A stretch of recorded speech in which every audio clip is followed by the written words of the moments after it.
Da li se sećate sjajnih igračaka koje ste vukli po rukama, na privescima ključeva i bavili se time kao nečim što je od životne važnosti? Da upravo pričamo o Tamagočiju. Šta je bio Tamagoči i zašto je on bio bitan za naše odrastanje, saznaćete u narednim minutima ove epizode.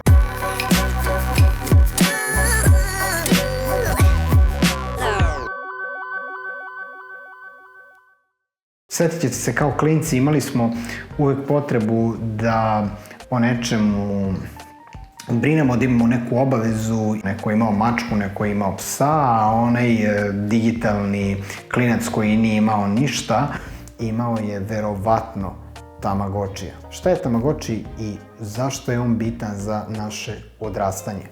The Tamagotchi is an egg-shaped computer game that involves feeding a small baby bird. Sounds boring to me, but in Japan they're mad for it. Tamagoči je jedan od najpoznatijih i najvoljenijih digitalnih ljubimaca koji je stekao globalnu popularnost tokom 1990-ih. Ova mala interaktivna igračka koja je predstavljala mini simulator života postala je prava senzacija u svetu igrača i pop kulture. Iako je danas postao simbol nostalgije za dečijim danima iz 90-ih istorija, Tamagoči je mnogo širi i označava početak razvoja novog oblika igračaka koje kombinuju tehnologiju i igru.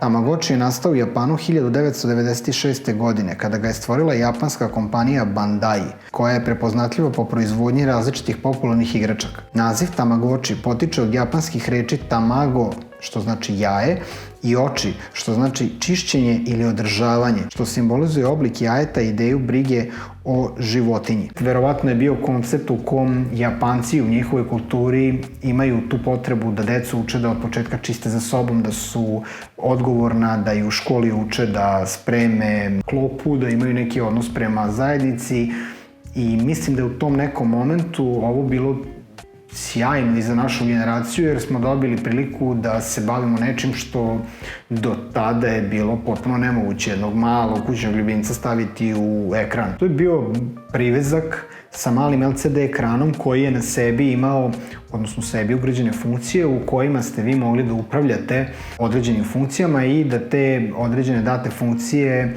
dajete svom malom pikselizovanom prijatelju na tom monohromatskom ekranu, koji je imao neki oblik nečega. Mene je to uvijek podsjećalo na neku senku koja je mogla da bude ili kerić ili mačka ili bilo šta, kako ste vi to zamislili. Oni su se rađali iz nekih jaja, gde ste vi u suštini kada on se izlegne, njemu brinuli. Poenta cele igre je bila ta da vi pazite tog Tamagočija, da on bude sit, da nije gladan, da mu nije hladno, da nije sam, da ga uvek manje više mu se posvetite. Tamagoči je kao takav prodat u milionskom tiražu, odnosno milionska količina primeraka je prodata kada je nastao u Japanu, i dan danas, odnosno na nekim kineskim radnjama sam video da postoje neki Tamagoči. Ono što je jako zanimljivo je to da je to uskoro postala neka preteča pametnog telefona, gde ste imali igre poput onog Pokemon Go ili nečega tog tipa, gde ste u stvari vi telefonom tražili i sami lovili Pokemone ili kako već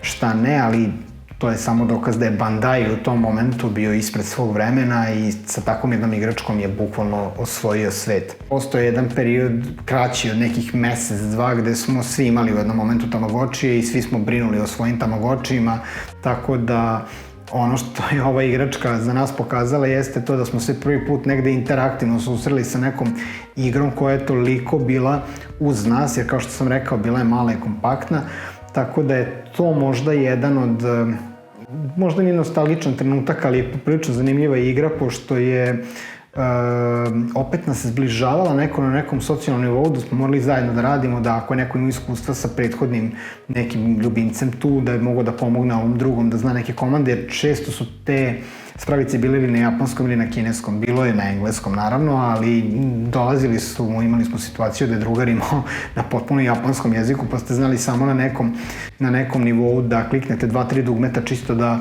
naučite napamet kako ga hranite, kako da spava, kako da ustane, kako da pije vode i sl. U svakom slučaju, poprilično jedna zanimljiva stvar.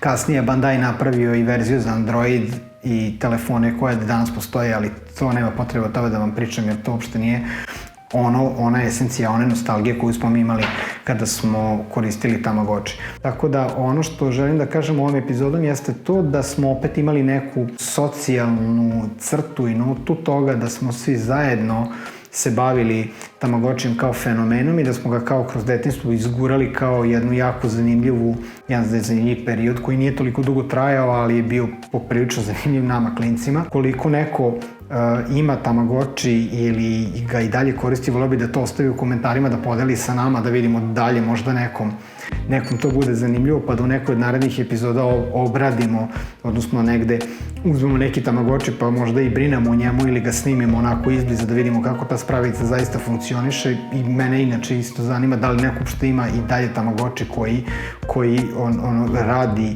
potpuno ispravno. Hvala vam na gledanju, vi ste opet bili na kanalu Milenijalac, mesto gde nostalgija nije simptom, nego je potpuno razumna potreba.